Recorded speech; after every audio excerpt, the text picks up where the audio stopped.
Welcome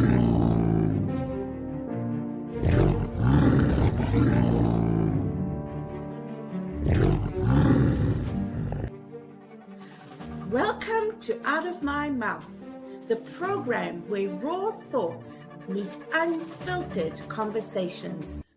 Join us as we dive into the depths of human experience, where we share stories, perspectives, and insights that just might challenge the status quo.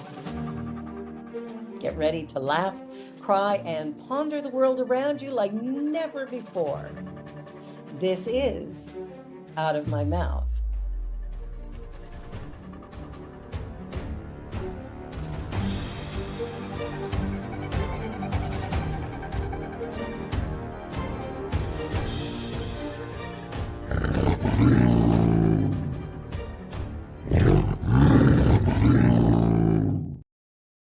The views and opinions of our guest and hosts do not necessarily reflect those of New Thought Media Network, or any organization we may be affiliated with.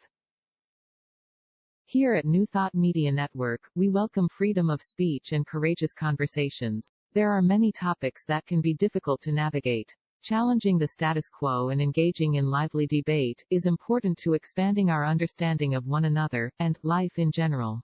Creating a peaceful world doesn't happen because no one disagrees, it happens from a willingness to understanding one another. In our programming, we strive to expand consciousness and assist people in creating remarkable lives. Your comments are welcome at info@ntmedia.org. Good morning, good afternoon, good evening, wherever you are coming from. Welcome to Out of My Mouth. My name is Cheryl Rogers, and my co-host is Mark Dupuis. Yes, and So we are happy so to be happy. here. Yeah, so happy to be here. And we have a wonderful show ahead of us with a guest that we have had before, and Mark will introduce you to her once I open with our land acknowledgement for wherever you are coming to us from. In the spirit of reconciliation and peace, we are grateful for the opportunity to meet on these sacred lands. We thank the generations of people who have taken care of this land for thousands of years. We recognize our oneness. We realize our history.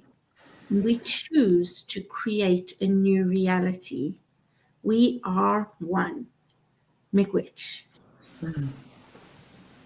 Miigwech, for sure. Cheryl, thank you for reminding us of where we're seated right now. And now it's my pleasure to introduce another Cheryl, Cheryl Pauchuck. And as Cheryl Rogers mentioned before, Cheryl was with us for another Out of My Mouth and agreed to come back. As a spiritual practitioner and loss and grief coach, Cheryl Pauchuck strongly believes when we step into service, whatever it is, we turn our focus from me to we. Isn't that so true? Being of service in places that speak to your heart takes us to right-minded thinking. In doing so, we regain our peace of mind and live more presently. A volunteer and a big advocate of volunteering, Cheryl's second passion after educating and supporting others through grief and loss is food insecurity. Now you have me intrigued by that line. Food insecurity. Yeah, big buzzwords right now. Unfortunately, it's sad to say, but yes, food insecurity seems to be headlining a lot of news. So thank you for having me back to talk about this special project. I appreciate it. Yeah, you're so welcome. Thank you. And what top of the show, what would you like us to know about your project? Well, I guess I'll start at the beginning. So I think everybody, was impacted by COVID in a way that really, made us go into our me way of thinking. We were very isolated. We were alone. And a lot of us forgot about the we component of our lives and how important that is. And a lot of our, normal activities in community were shut down because of COVID. And that kind of led me and my volunteer organization to kind of come together to think we've got to do something. And I think that was partly because we were all going stir crazy. But out of that COVID gift of opportunity allowed us to get creative. And we executed a fall food drive, which has been branded to be called Sharecrows. So transforming scarecrows into sharecrows to help restock our food banks was birthed during the COVID pandemic. And we've been running it for 5 years, very successfully, up in Saugeen Shores, on the shores of Lake Huron. And during a meditation last year, I was guided to make this program more available to other communities. And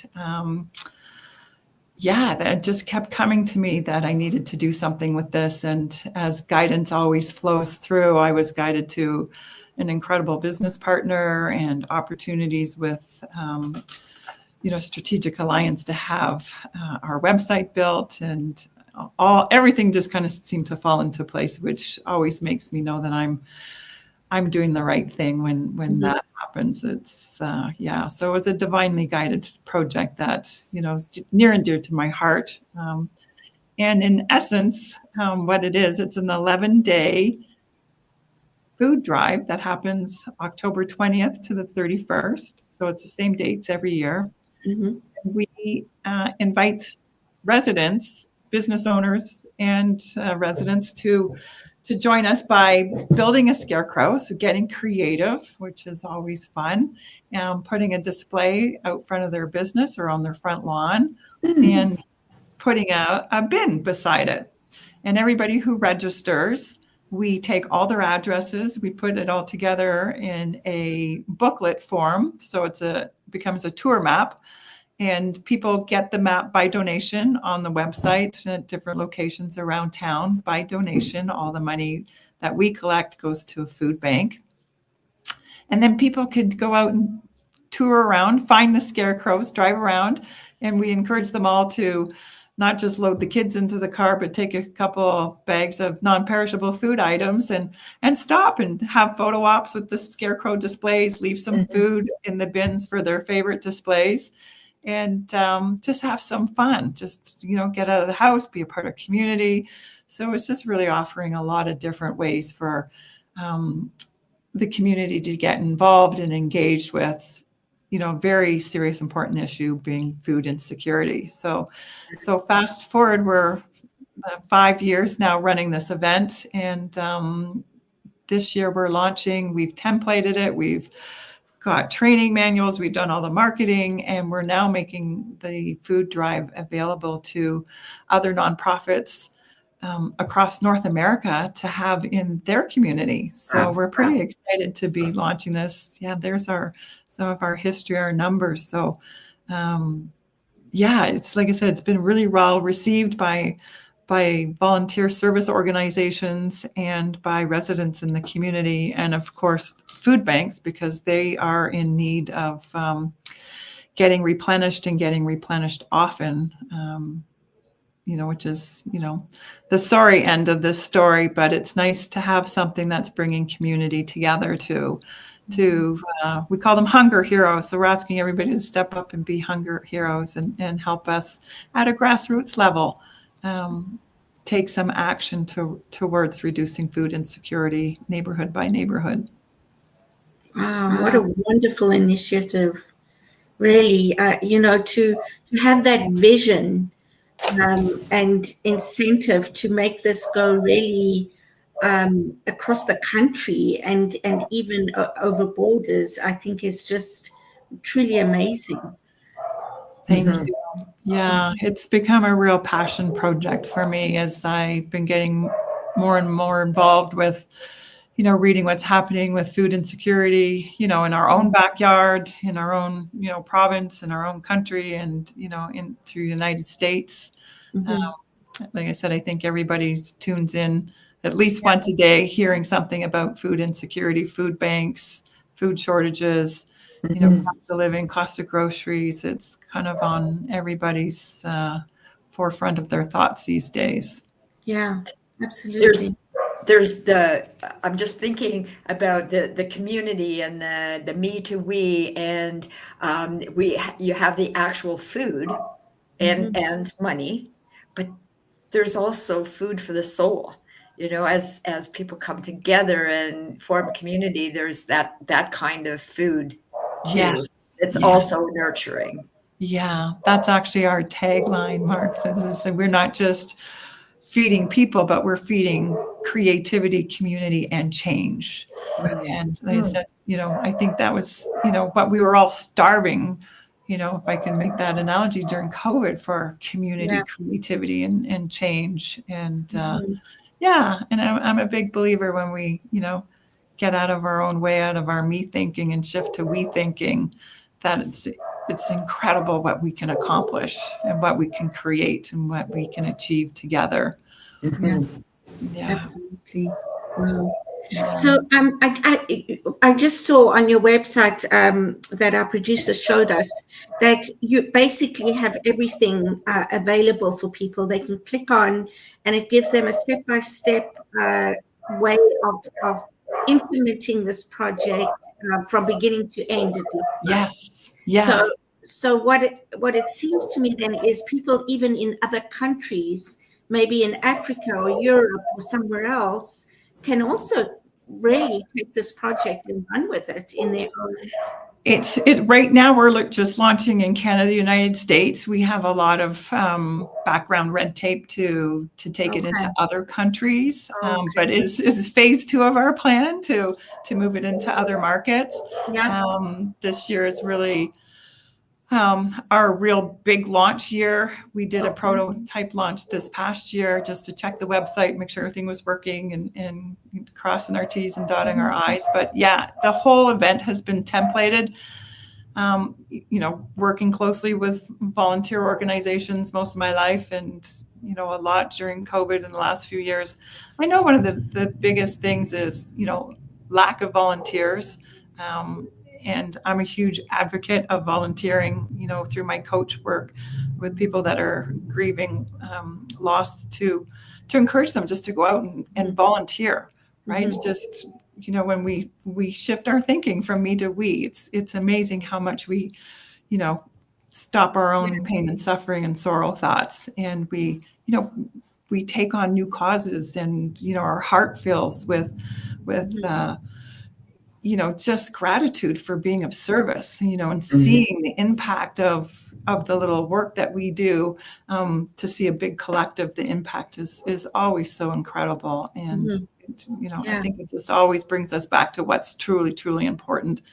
And that's being there for each other, right? This is a community where we all live, and we need to step into taking responsibility for our communities, especially as more and more people are falling on tough times. And, we're really in the age of uncertainty right now with, the politics in Canada and in the US. And I think people are, shifting into fear energy, and say volunteering is such a great way to step into love energy, to step into our heart energy.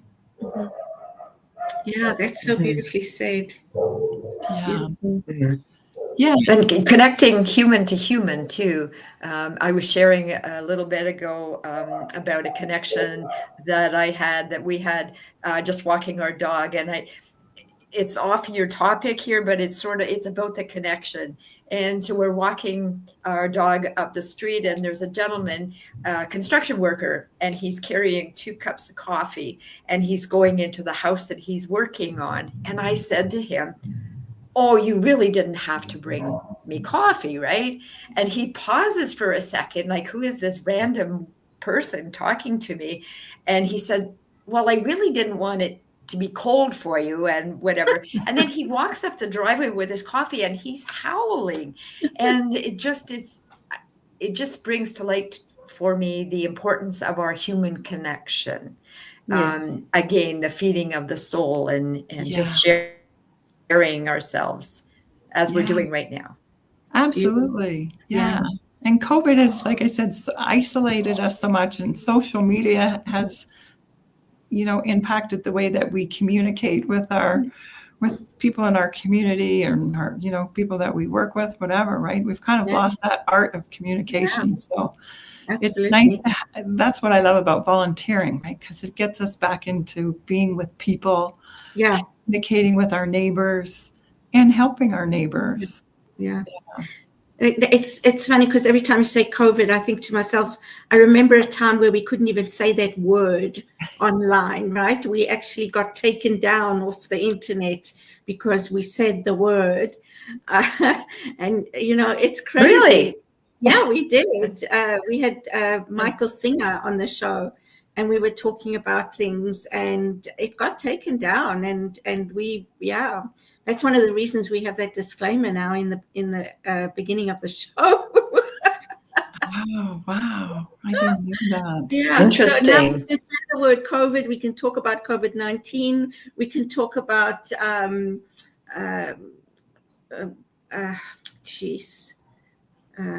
injections. What do you call them? Immunizations. Things like that, where at that time we couldn't. It was like a no-go topic on social media and on Facebook and those places. The other thing that it makes me think about, Cheryl, is and Marg, if you think about it, like I think about my life, there's definitely pre-COVID and post-COVID. Yeah. Right? Yes. And I think that's going to be something that's spoken about one day, that they're going to use those terms. Yeah. Pre-COVID, we used to live and do things like this. Post-COVID, this is how things changed. Yeah. Right? Yeah. Yeah. And like I said, the way this event came together was really to allow people to get outside of their home and do something creative, which is always good for the soul. And you could stay in your bubble and your pod and reconnect, build a display, and do something other than, do some with our thumbs or on television. So people were actually having that ability to express themselves creatively, which, we know is so important for our souls. We need to always be expressing creatively. That's, part of life, what we do. And then to be able to travel around and find the scarecrows, you could do it by foot, or you could be in a car and you'd still be in your isolated bubble and interact with the scarecrow display. So you're interacting with your community, your neighbors, but you're doing it through scarecrows. Wow. And, so, but it's, it's the excitement and the enthusiasm and the response to the community where we've been hosting this event for 5 years has just been so incredible. Like every year, it just gets better and bigger every year. And it's all due to the input of the community. So, I mean, we created the space and it's so nice to see people just coming together for a greater good. Any particular incident, community? I don't mean for you to point out a specific community, but anything stand out for you that happened in a certain community? This community did this scarecrow and wow. Well, one of the things that I've noticed is that like I said, it's everybody and anybody can join the tour in the community, and the public schools and the high schools have always participated. And this past year, both our public schools did displays that were very aligned with the Indigenous communities. We live, on the shores of Saugeen's First Nation, and they're a huge part of our community. And it was just, the school actually made it a learning project. So, and not just for the students that were building the display, but for the whole school. And then that learning and that knowledge is spilling out into the community because everybody that's driving by sees these displays. You know, one was of the 7 grandfathers, and the other one was, I forget the exact tagline, but it was, you know, it's the straw and these scarecrows that are lighting the fire that brings us together. Wow. So the messages that were, you know, that takes a lot of thought and creativity to come together. And just, I got goosebumps. So powerful, Yeah, right? yeah. So powerful. And just, you know, hundreds and hundreds of people are driving by and seeing these displays. And people are taking pictures and posting them on Facebook. And we had one resident in our community who tapped into our event for the first time. He's like, this is amazing. He goes, I'm going to go around and see every single display and put something in every bin. I'm going to take a picture. I'm going to post it on Facebook. So just the heightened awareness, the enthusiasm from residents. Like I said, it's just every year it's the same event, but it's always different because people show up and participate in such incredible ways.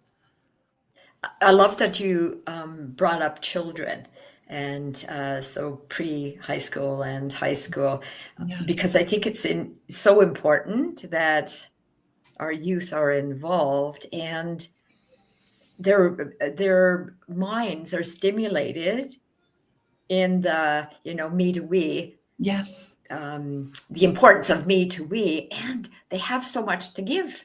Yes. You know, they're little brains or big brains with lots of information. And it sounds like you're providing an avenue for them to express and explore.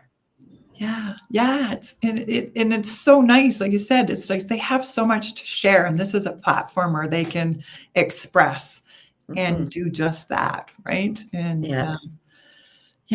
and it opens their eyes to a situation that's in their schools. You know, breakfast programs are on an increase. A lot of schools are actually now starting lunch programs to make sure kids are, you know, got fuel in their belly that's going to fuel their mind so they can, you know, be in school all day and learn. So like I said, food insecurity is touching more and more lives all the time as we're, you know, kind of heading into these uncharted territories. We haven't really been in this situation for quite a long time. So we're sitting right now with 1 in 6 Canadians and 1 in 5 Americans are now dependent on a food bank in some way for at least one meal a day or in some way.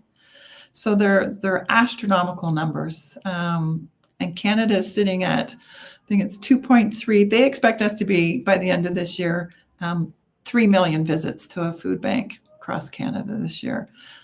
It took us 38 years to get to 1 million, and it's taken us like four years to get from 1 million to 3 million.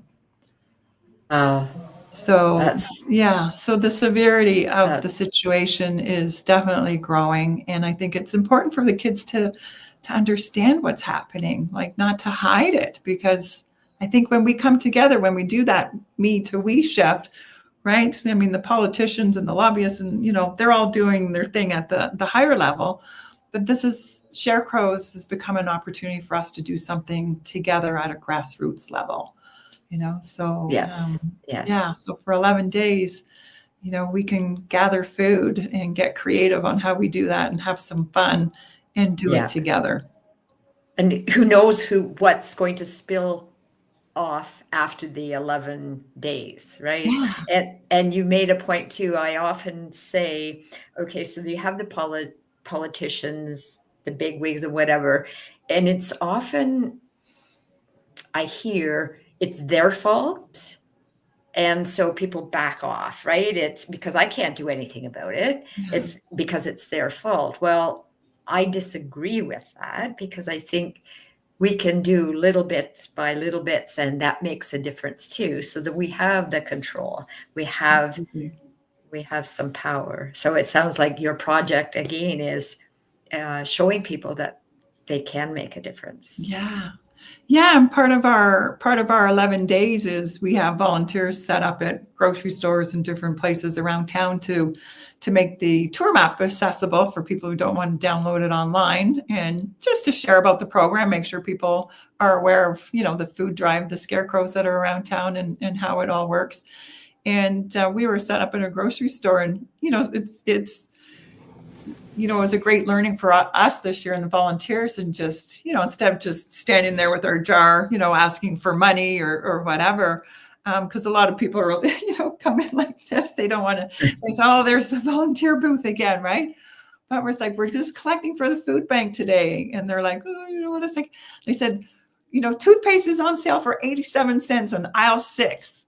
If just, one thing helps, a lot of people, one tube of toothpaste will hold a family for 3 months, right?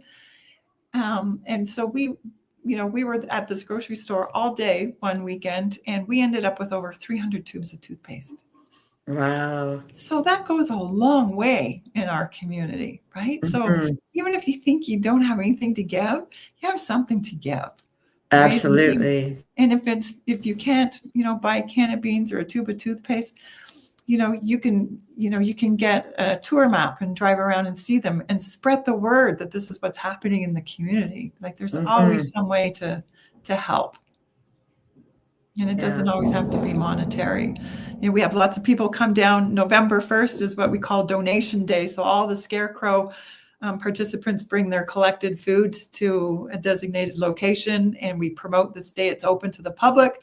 So if somebody didn't participate in the scarecrow, with having a display or taking a tour or dropping, food off at any of our locations, this was a day they could come to a central location and, bring something. They could bring food, they could bring, gift cards, check, cash, we take it all. But again, it's just reigniting that community spirit, right? It's just bringing people together. Even if you just come, we had people just showing up and say, well, I can give you 2 hours to sort food. Right? Yeah. Great. Come on in. Come on in. Start sorting and packing boxes. And so there's, like I say, when we step into service, it's amazing what we can do, what we can accomplish. Even if you think you can't, you really can. Mm-hmm. And you're showing it in a new way too. So I can go buy a sign 50 times, but after the first 10 times, I don't notice the sign anymore. So the need for food has always been there, and you're saying how that is increased. So I could go buy a food bank sign and not notice it today, but go buy a scarecrow, I'm going to notice that because it's different. So you're bringing awareness to it in a new way, in a fun way. Yeah, that was the plan, right? We got to keep reinventing the wheel and doing it different. Yeah, and I know that we're all guilty of that, right? We all go to the supermarket and get our stuff, and we walk by the Salvation Army bin that's at the front of the store, and we just see things. And the scarecrows, like I said, is just such a fun, unique way, because even though there's it's like, oh, there's 100 scarecrows in town again, like every year they're different, and they're all so different. Like, if you go to our website, you'll see some of them that we've used on our different pages. But I just love seeing how creative people get. It's so and fun. it becomes a signature, right? It does. It becomes something that people start recognizing and associating it with something. Yes, exactly. And we're hoping this year, as we're out promoting and reaching out to service clubs and nonprofits and spiritual and religious organizations, there's an opportunity here for them to be the leaders, to be the hunger hero leaders, and bring something refreshing into the neighborhood and reignite that community spirit and working together. So the other part of the Scarecrow's opportunity that we have is all the money that's collected from the map sales and people just making donations to the charity that's hosting the event. We leave it to the discretion of that organization. In our community, we give 100% of what we collect to the food bank. But But bigger towns and bigger organizations might be able to use that money that they collect to fuel other projects, like a breakfast program or a lunch program, or, an after school program or something. So it's a great opportunity for a nonprofit organization to get some extra funds, because that's a big challenge too, right?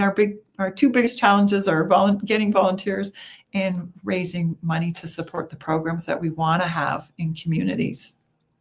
Mm-hmm. So we let them use that to their discretion, which I think is a great incentive to join our movement and come on board, because it's a win-win-win for everybody.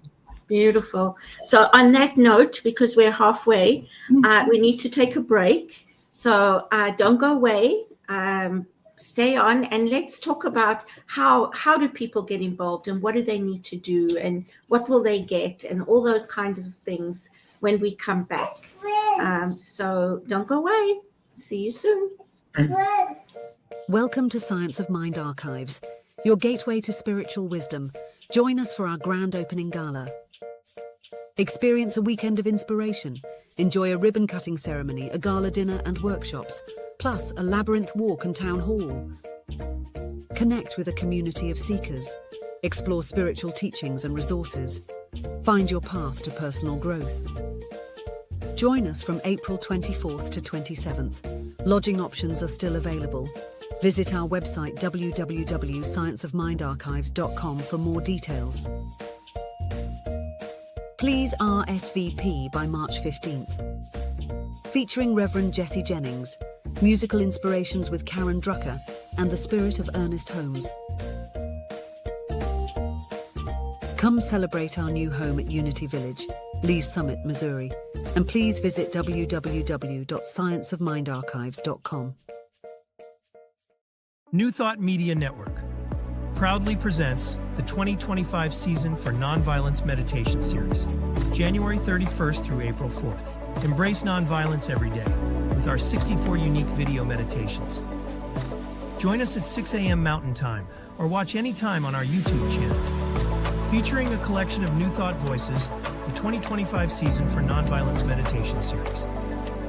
Only on New Thought Media Network, January 31st through April 4th. Join our celebration of Black History Month. Only on New Thought Media Network. New videos every day at 6 a.m. Eastern Time, or watch anytime on our YouTube channel. 28 unique Black History moments. Every day in February. Only on New Thought Media Network.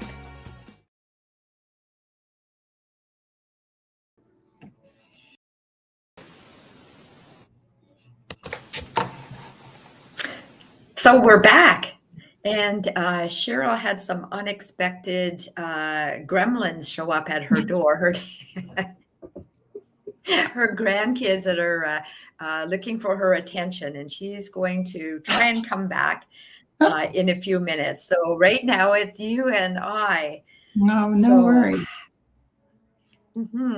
What else can you share with me now? When Cheryl, before she left, she did have some comments that she wanted to chat about. Do you remember? Yeah, she wanted me to share just how people can find out more. So obviously you can go to sharecrows.org is our website. And that will provide you with a lot of information about the program and how it works. Kind of I've explained the 11 days of the Scarecrow Tour, and then Donation Day. But it's set up for nonprofits, charities, service organizations, to give them another event. I know we were talking about, things getting stale, that's kind of, I see that in the world of service organizations. And even, where I volunteer, it's like we kind of do the same fundraising events every year. And although they're successful and we raise money, that's, the enthusiasm and the excitement sometimes peters out with some of these things. And so it's always nice to have something else new and exciting that you can bring in. And like I said, we've tried to do all the heavy lifting that we could possibly do to help service organizations. They might not be experts in social media or, different areas of executing events. So like I said, we've tried to do as much heavy lifting as I can. So when they become a member of Sharecrows, and we're actually waiving our membership access right now, which is we set at $197. So it's actually free right now to become a member. You get access to the dashboard, a back dashboard of the website. You get your own personalized website. So you'd be, like Rotary, Wingham, Sharecrows thing. And you can personalize all this stuff. You upload your own logos and you can kind of craft it to make it your own, to suit your own community.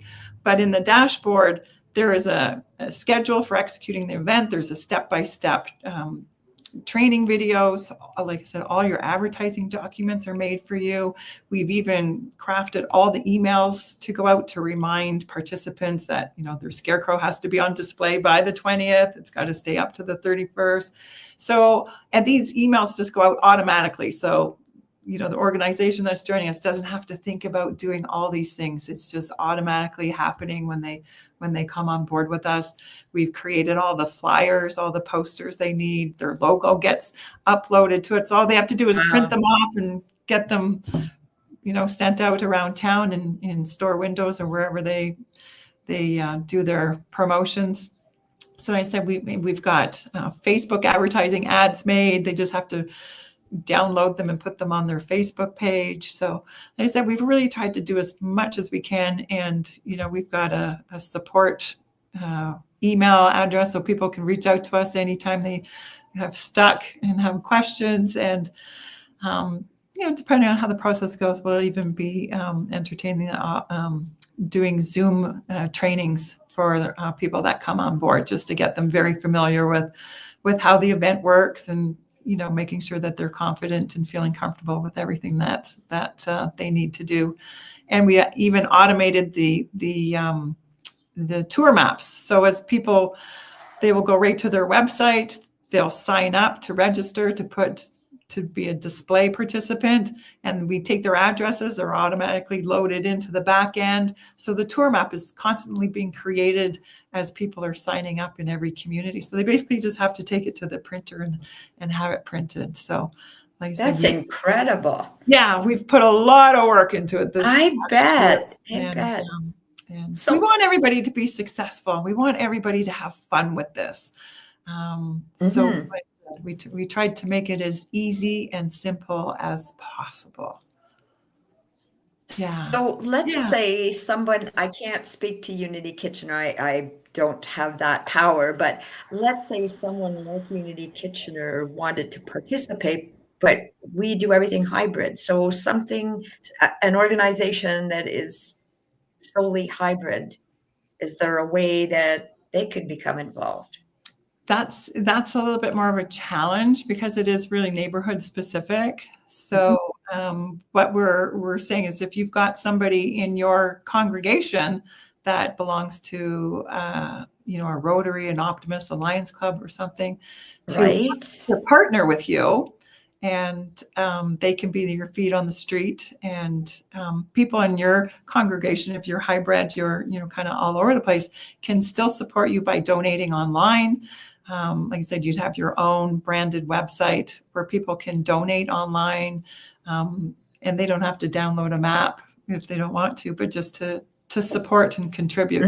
That way. So so it's really about, again, it's going back to community and partnering and forming those relationships where you can make this work. I'm just thinking it's another opportunity to brainstorm by bringing a community together.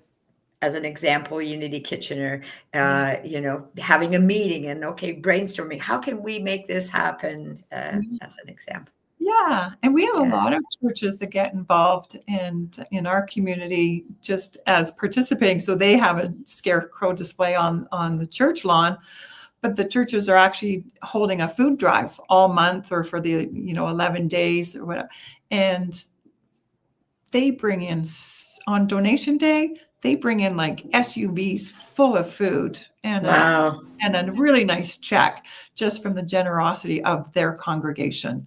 So there's lots of ways. Or even, if you go to a school, like I said, the schools, we've even had our schools class to class competition. So every classroom is building a scarecrow, and whichever classroom brings in the most food wins a pizza day or, some kind of prize. So there's lots of ways to get creative, but still following the execution of the Sharecrow's food drive, but how to make it your community.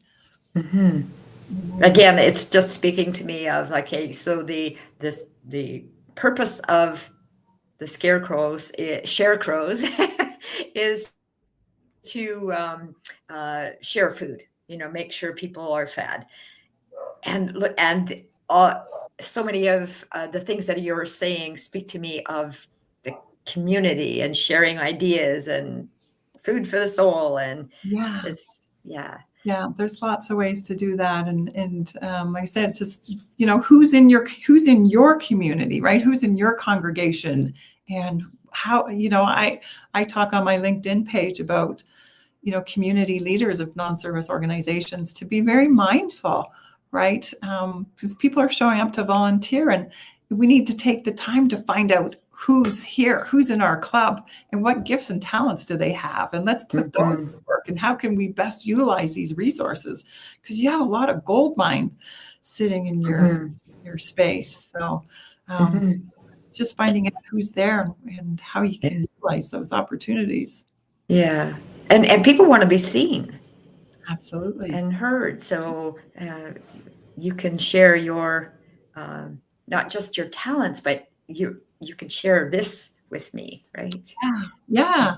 So even from a hybrid perspective, using the example of Unity, I was going to say Waterloo. It's not Waterloo. Kitchener. It's okay. Sorry. We are Kitchener, Waterloo, Cambridge. Kitchener, Waterloo. Yes, Cambridge. Yeah, but it's, even, if people in the congregation could take it to their businesses, you could have office competitions for greater good, right? To all support the unity efforts and make it a hybrid that way. So there's lots of ways to get involved and execute this program. And if anybody's up for the challenge, I'm always up for a good brainstorming session. So that's one of the things I love to do is just get creative and see how we can come up with a solution, because it's about getting out of our stuckness and our set ways of doing things and opening up to say, what can be done? What can we know here? There's another way to look. That's what I said. We're inviting everybody to step up and be hunger heroes, right? And take that food in your neighborhood. And that gains us recognition, and one of the things we offer in the back end of the website too is I think I've got 3 pages of ways to reach out to the media in your community and get some coverage, so that you as a community are, being acknowledged and recognized as being leaders and taking charge and taking some action to reduce food insecurity. That recognition, like you said. And how do you find out who's hungry, right? There's probably so many people that are hungry that we don't even know. They're hiding in plain sight. Well, like I said, when you think about, it's the statistics that 1 in 6 Canadians and 1 in 5 Americans are dependent on some outside, source for, at least one meal a day, whether it's a food bank or a family member or whatever.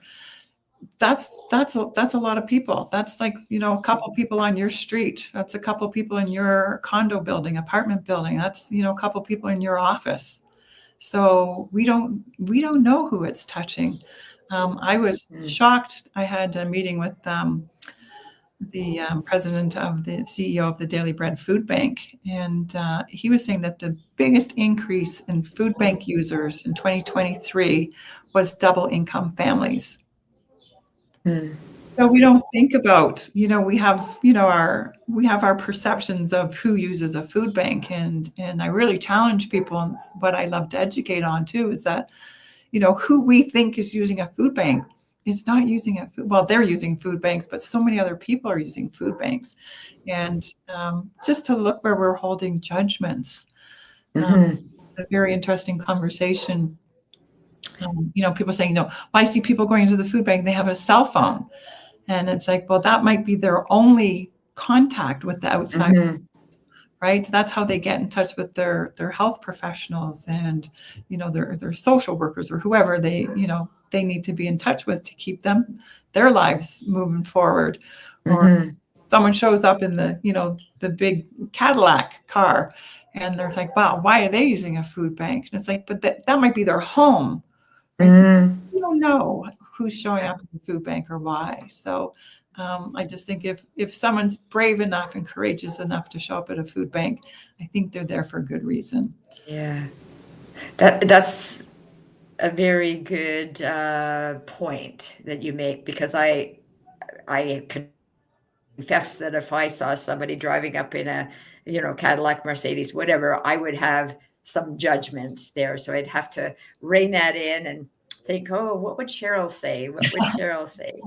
And speaking of Cheryl, I see there's a question from Cheryl Rogers, and she said there's a membership fee. Can you speak to what that covers? And I did hear you say that right now it's been waived. I don't know for how long, but when there is a fee, can you speak to what that covers? And I think you did highlight a lot of it a few minutes ago. Yeah. So when you join us, like I said, that $197 membership fee is now free. Like I said, we don't know how long that'll be out there, so join us soon. But that basically gives you access to the Sharecrow's website. So we give you actually create your own website. It's given to you under our umbrella. And then you have access to the whole back end of the event. So all the documents, all the training, all your advertising, everything is included there for you. So that's what you get for the $197. And it's basically to hold a license to operate this event in your community for a year. So, and so we take 25% of your online donations. So you keep 75% of all the money that you bring in online through your website, which we track and collect for you. So you don't have to worry about having a way to collect money or anything. That's all provided for you.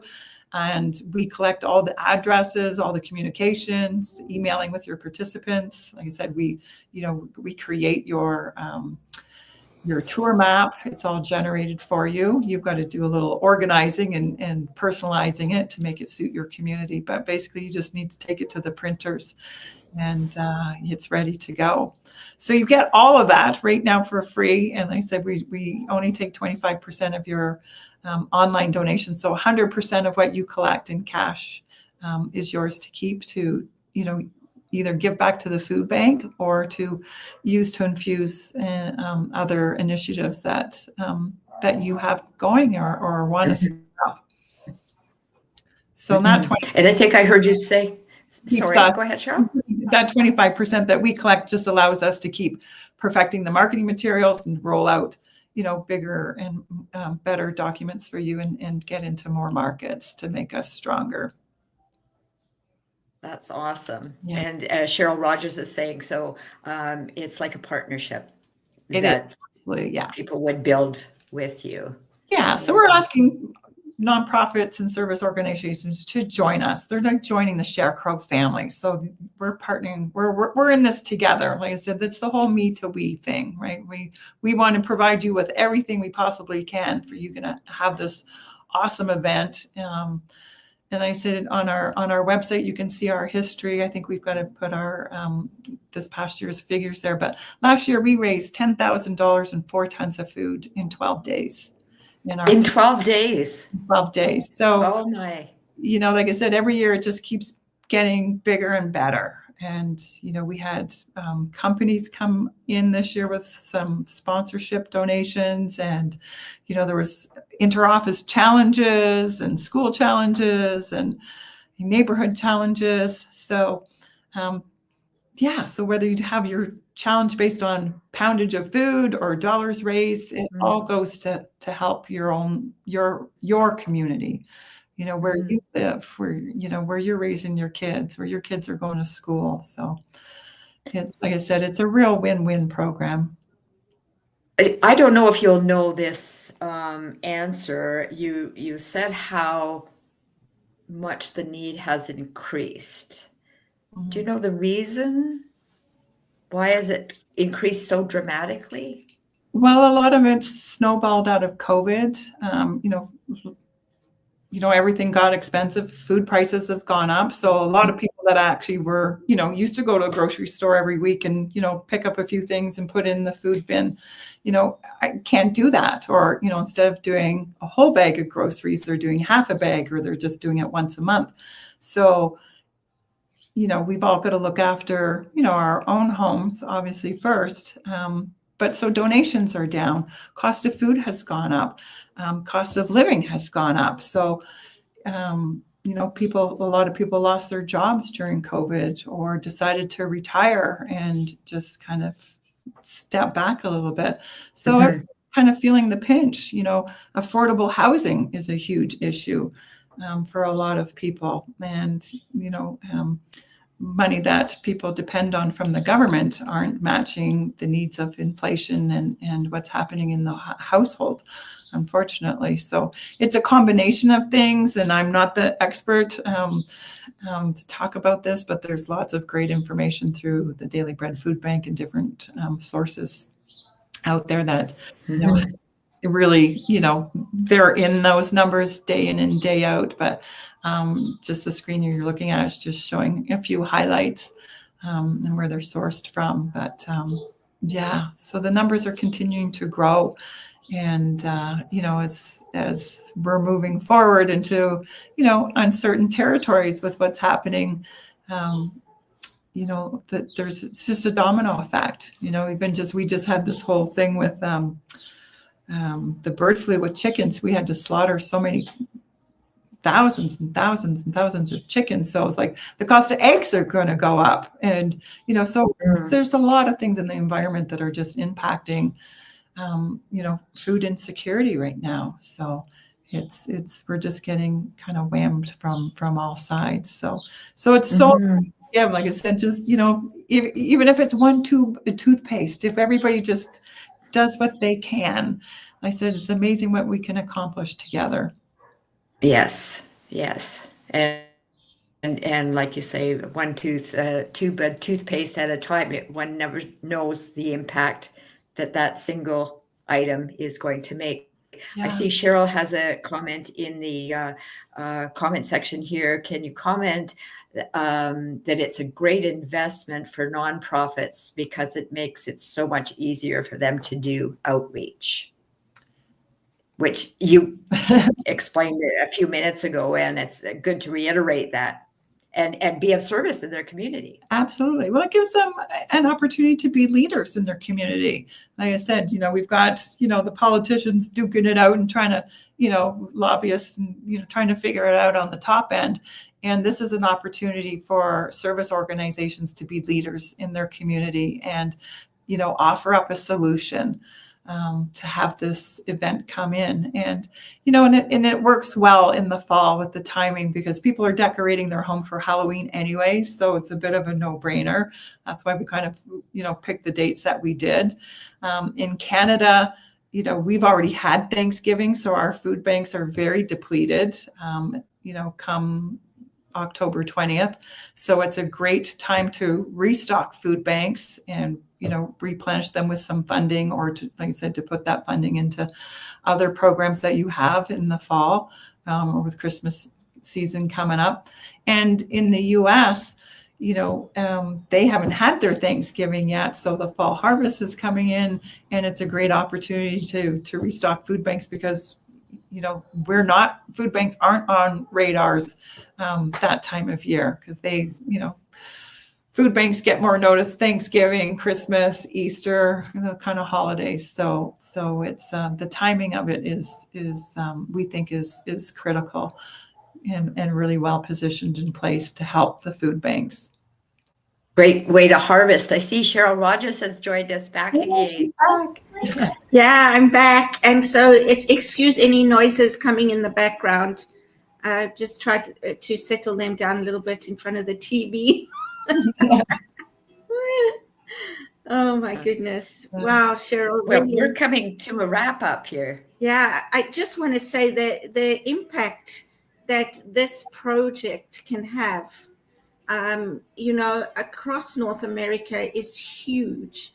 I don't think, it blows my mind really, because people have a real opportunity here to connect, to show they care, for empathy, for creating community, for so much more than feeding people, right? And I think that's part of why the title was Food for the Soul, because we get so much back when we give in that way, and we can be of service. And you said that in the beginning as well, that it came out of even counseling people going through grief, to be able to do something of service, to move away from that internal what me, and look at what they can do in the community, which then gives them something to get up for. It gives them purpose. There's just so much more. So there's so many aspects that we can take from this program. Yeah, it's very multifaceted and all for a greater good. Absolutely. Sorry about that. Yeah, today's one of those days, right? That's okay. It's all good. It's all just the way life unfolds, right? Absolutely. And you're coming to us from Mexico. Yes. And I can see the sun is shining on you. Yeah. Well, we're watching, at least it's melting now, the snow melt outside. Yeah. And our producer Deja is in Mexico now too. Isn't it amazing what technology can do, right? Yes. So let's give our listeners and viewers a challenge. What would you like to say to them? Oh my gosh. Whoa. Come join our movement. I don't think you'll have any regrets. It's an opportunity, like I said, to move from me to we. It's an opportunity to feed your soul. It's an opportunity to feed your community.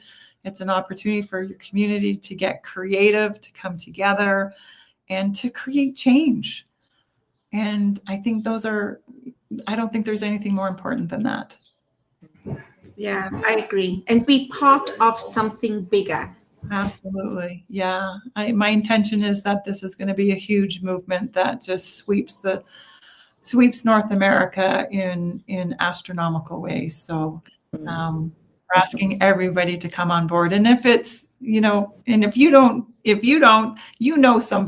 someone who works at a Unity or a CSL or a Rotary or a Lions Club or, an Optimist, or, I work for a little mom and pop charity in my community, and we're just a one-off, and we do huge things in our community. Like I said, we've been running this event for 5 years, and this is our second biggest fundraising event that we hold in terms of what we raise collectively, compared to our Christmas house tour. And so it's just rich in opportunity, and I invite everybody to have a look at Sharecrows and bring it into your community. Yeah, wonderful. Thank you, Cheryl, for planting the seeds for us to harvest initiative. Yeah, absolutely. And thank you, Mark, for carrying the show this afternoon, especially in the second half. I'm sure you can hear some noises in the background. But they arrived early, and I love them to bits. So what can I do, right? So I really appreciate you. I appreciate Deja and you, Cheryl, as well, for being so kind and generous in your understanding of my situation this afternoon. Thanks for having me back and being able to share this passion too. I look forward to hearing more, after October, and hearing how it went. Yeah. And we can interview the people that joined from listening. Yeah. So that's awesome. Yeah, absolutely. So I also want to ask everyone who's here, everybody who's watching, even after the fact, please like, share, and subscribe And thank you, Cheryl, once again. I'm just in awe of, like you said, multifaceted, and I just love that. It's really got huge potential, and I know it's going to stick around for many, many years to come. That's how. Yeah. And I'll challenge people who have watched to share, like you said, Cheryl. Share this episode. Yes. See how far and wide it can go. Yes, exactly. So that people can get some ideas and thoughts, and because it just makes it so easy to be able to start something and build it, right? Build something of value. Yes, yes, absolutely. It gives nonprofits something to, feed their community with and fuel that passion and that excitement with the whole community. Yeah. We need to say goodbye for now. If you stay on, Cheryl, we'll chat for a few minutes, but goodbye everyone, and we will see you again next week.